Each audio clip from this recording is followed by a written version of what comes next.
తిరుమల శ్రీవారి దర్శనానికి వస్తున్నామంటే ఒక నియమము ఆచారం అనేది ఉంది.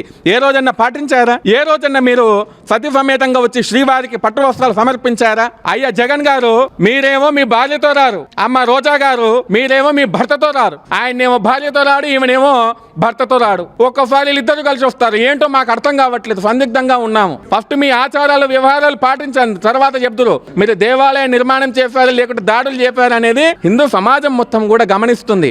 మీ యొక్క చేసినటువంటి మాటలకు మీరు చేసినటువంటి పనులకు వెంకటేశ్వర స్వామి ఆయన సంఖ్యకు తగ్గట్టుగా మీకు సీట్లు ఇచ్చారు. మీరు ఇప్పుడు మితిమీరినటువంటి వ్యాఖ్యలు చేస్తే రాబోయే రోజుల లోపల ఆ సీట్లు కూడా దక్కవు. మేము ఈరోజు అడుగుతా ఉన్నాము, మేము హిందువులము అని అంటున్నారుగా జగన్ రెడ్డి గారు.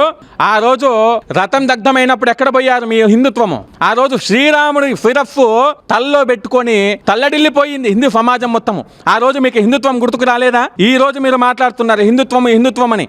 ముందు మీరు నామాన్ని పెట్టుకోవడం నేర్చుకోండి, సనాతన ధర్మబద్ధంగా జీవించడం నేర్చుకోండి. ఫస్ట్ మీరు హిందువును అని చెప్పడం నేర్చుకోండి. ఈ పక్కన వస్తే హిందువుని అంటారు, మరో పక్కన పోతే క్రైస్తవుని అంటారు. ఇదేం హిందుత్వం అండి? ఫస్ట్ వీరు ఎక్కడ ఏ జాతిలో ఉన్నారన్నటువంటి స్పష్టత అవగాహన మీకే లేదు. ఆ అవగాహన వచ్చాక హిందూ ధర్మం గురించి మాట్లాడండి. మీరేమైనా మాట్లాడుకోవాలంటే జెరూసలేం గురించో లేకుంటే మీ ప్రభువు గురించో మాట్లాడండి. కానీ తిరుమల యొక్క పవిత్రతను దెబ్బతీసేటట్టు హిందుత్వాన్ని వాడుకుంటామని చూస్తే మాత్రం హిందూ సమాజము ఎప్పటికీ కూడా స్వాగతించదు. వెంకటేశ్వర స్వామితో కానీ సనాతన ధర్మంతో కానీ ఆటలు ఆడవద్దు. గతంలో ఆటలు ఆడిన వారిని, వెంకటేశ్వర స్వామితో ఆటలు ఆడుకున్న వారిని మనం చూసాము.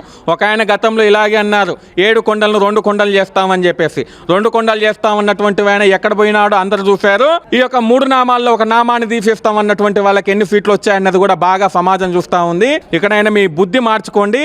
కేవలం ఓట్ల కోసమే హిందువులను మభ్య పెడతాము అంటే అదే హిందువులు మిమ్మల్ని మట్టి పెడతారన్నటువంటి విషయాన్ని మీరు గుర్తుంచుకోవాలి.